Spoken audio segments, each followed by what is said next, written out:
हरे कृष्णा कृष्णा कृष्णा हरे हरे, हरे राम राम राम हरे हरे। ओम अज्ञानतिमिरान्धस्य ज्ञानाञ्जनशलाकया चक्षुर्मिलितं येन तस्मै श्रीगुरुवे नमः। श्रीचैतन्यमनोभीष्टं स्थापितं येन भूतले स्वयं रूपा कदा मह्यं ददाति स्वपदान्तिकम्। वन्देऽहं श्रीगुरो श्रीयुत्पत्कमलं श्रीगुरून् वैष्णवांचं श्रीरूपं साग्रजातं सहगण रघुनाथान्वितं तं सजीवं साद्वैतं साधूतं परिजनसहितं कृष्ण चैतन्य देवं श्री राधा कृष्ण पादान् सहगण ललिता श्री विशाखान्वितांच। हे कृष्ण करुणा सिंधु दीन बंधो जगतपते गोपेश गोपिका कांत राधा कांत नमस्तुते। तप्त कांचन गौरांगी श्री राधे वृंदावनेश्वरी वृषभानुसुते देवी प्रणमामि हरिप्रिये।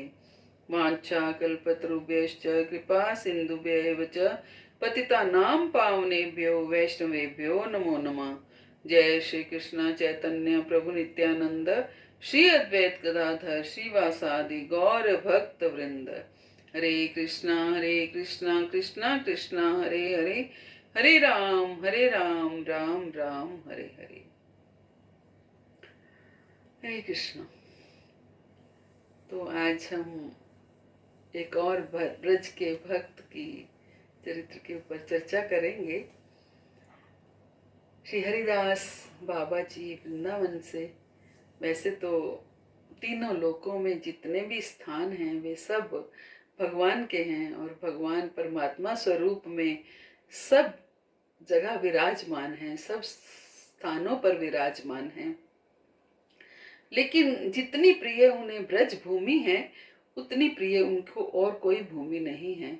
वे अपने निज रूप में सदा यहाँ विराजमान रहते हैं, पर अन्य रूपों को भी कभी कभी उनको इस ब्रज भूमि में रहने का लोभ हो जाता है।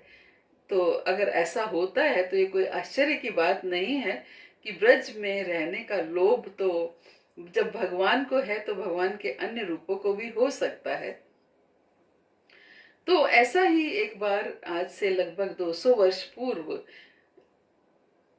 इसका लोभ जागा जगन्नाथपुरी के जगन्नाथ जी को, कि लोभ जागा वृंदावन में यमुना तट के पर वास करने का, यमुना के तट पर वास करने का। लेकिन वृंदावन जाएं कैसे? वो तो जगन्नाथपुरी में है। सर्वसमर्थ होते हुए भी वो अब विग्रह रूप में हैं, और जब विग्रह रूप में भगवान होते हैं तो अपने भक्तों के अधीन होते हैं।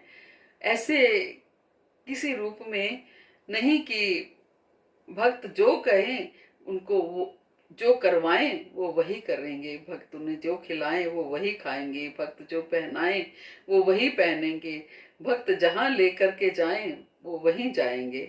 उनके प्रेम सेवा रस का आस्वादन के लिए भगवान अर्चा विग्रह रूप में अवतार लेते हैं, लेकिन भक्त के ऊपर पूरी तरह से आश्रित होते हैं। वृंदावन तो वो जाना चाहते हैं, लेकिन वृंदावन जाने के लिए तो कोई उनको वृंदावन ले जाने वाला होना चाहिए। जब उनका कोई भक्त उनको कोई ले जाएगा तभी वो वृंदावन जा पाएंगे, और उनकी सेवा करेगा तभी वो वृंदावन रह पाएंगे। तो ये इच्छा भगवान की थी। तो वृंदावन में हरिदास नाम के महात्मा यमुना तट पर भजन करते थे। तो भगवान अब खोज कर रहे थे ऐसे किसी भक्त की जो उनको वृंदावन ले जाए। तो तभी जो ये महात्मा यमुना तट पर भजन करते थे वो बड़े ही अनुरागी थे, बड़े ही प्रेम से दिन रात भगवान का भजन चिंतन मनन करते रहते थे, अश्रु विसर्जन करते रहते थे और तड़पते रहते थे भगवान को दर्शन के लिए। अंत में भगवान ने उनको दर्शन दिए और वे उनकी रूप माधुरी को देख करके अपनी सुध बुध गवा बैठे, और भगवान प्रकट हुए। तो जैसे ही भगवान के दर्शन किए, उनकी रूप माधुरी के दर्शन किए, वो बेहोश हो गए, और भगवान ने बड़े प्रेम से अपना हस्त कमल उनके सिर पर, उनके मस्तक पर फेर कर उन्हें चेत कराया, उन्हें चेतन कराया। और उनसे उन्हें कहा कि मैं, हे वत्स, मैं वृंदावन में रहना चाहता हूँ, मैं वृंदावन में आना चाहता हूँ, तुम जगन्नाथपुरी जाओ। और अभी आषाढ़ मास में एक उत्सव होने वाला है जिसमें मेरा जो कलेवर है वो चेंज होगा, बदला जाएगा, मेरे नया विग्रह स्थापित होगा। 12 साल के बाद विग्रह बदला जाता है। तो जब ये होगा तो तुम पुराना विग्रह तुम ले आना और उसे यहाँ स्थापित कर देना। तो ये सोच करके ये भगवान ने ये आज्ञा दी उनको, और इतने में भगवान अंतर्धान हो गए। जब भगवान अंतर्धान हुए तो बड़े व्याकुल से हो गए, लेकिन भगवान की आज्ञा याद रही कि पुराना क्लेवर लेकर के आना है जगन्नाथपुरी से, भगवान की आज्ञा है।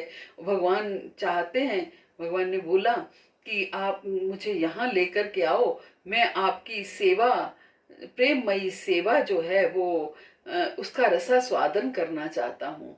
तो ये जो शब्द थे भगवान के वो उनको याद आ गए कि भगवान मेरी सेवा ग्रहण करना चाहते हैं, भगवान मेरी सेवा का रसा स्वादन करना चाहते हैं, तो मुझे जाकर के भगवान को यहाँ लाना होगा।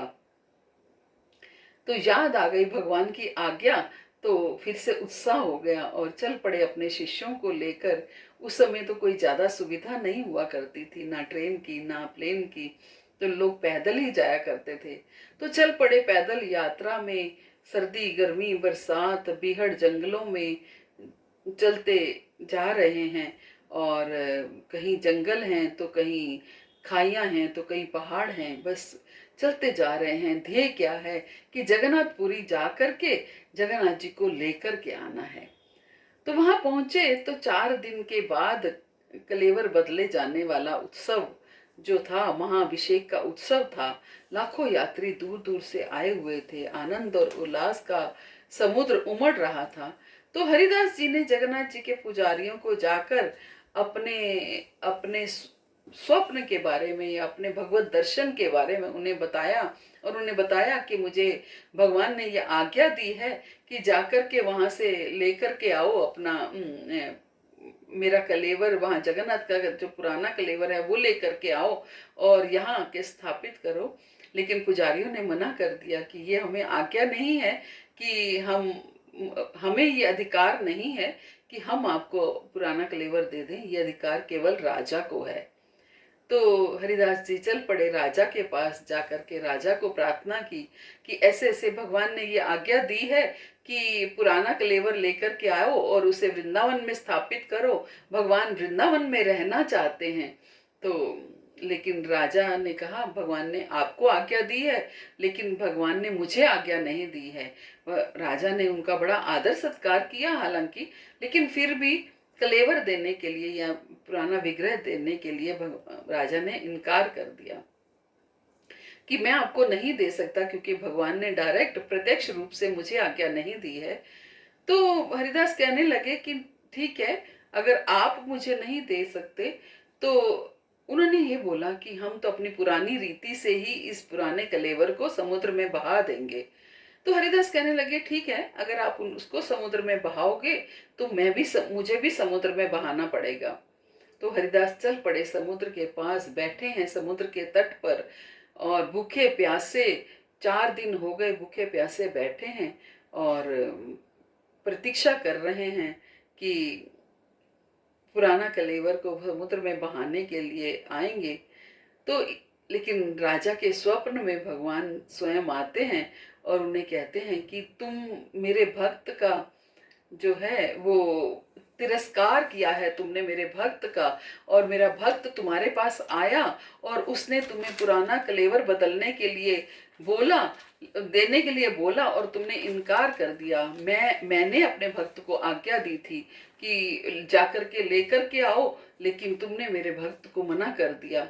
जाओ और मेरे भक्त से जाकर क्षमा याचना करो, क्योंकि मेरा एक विग्रह अब वृंदावन में भी रहेगा। तो राजा डर के मारे जाग गए और कर्मचारियों को हरिदास जी की खोज में भेजा, और जब वो मिल गए तो राजा स्वयं उनके पास गए, उनसे क्षमा याचना की और हाथ जोड़कर उनकी आज्ञा का पालन करने का वचन दिया।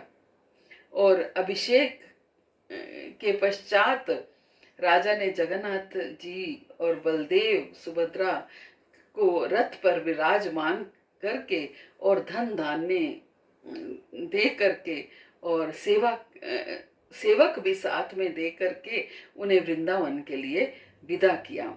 और हरिदास जी और उनके शिष्य कीर्तन करते हुए पूरे रास्ते आनंद मंगल में कि जगन्नाथ साथ चल रहे हैं, जगन्नाथ साथ चल रहे हैं, पूरे रास्ते कीर्तन करते हुए हरिदास जी अपने शिष्यों के साथ वृंदावन पहुंचे। और वृंदावन में यमुना तट पर उसी स्थल पर जहां वो भजन किया करते थे एक सुंदर मंदिर का निर्माण किया और जगन्नाथ बलदेव सुभद्रा को वहां पर स्थापित किया।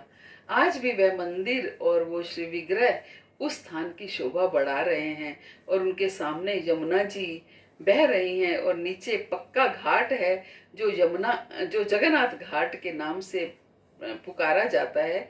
तो जगन्नाथ जी की जब रथ यात्रा होती है तो वहां भी एक बहुत सुंदर उत्सव होता है। तो ऐसे थे ब्रज के भक्त और ऐसे हैं भी ब्रज के भक्त जो अपने कैसे भगवान को भी अपने अकॉर्डिंग चला लेते हैं थे, है ना। तो इस तरीके से जगन्नाथ जी स्वयं ब्रज में आने के लिए उन्होंने अपने एक भक्त की मदद ली।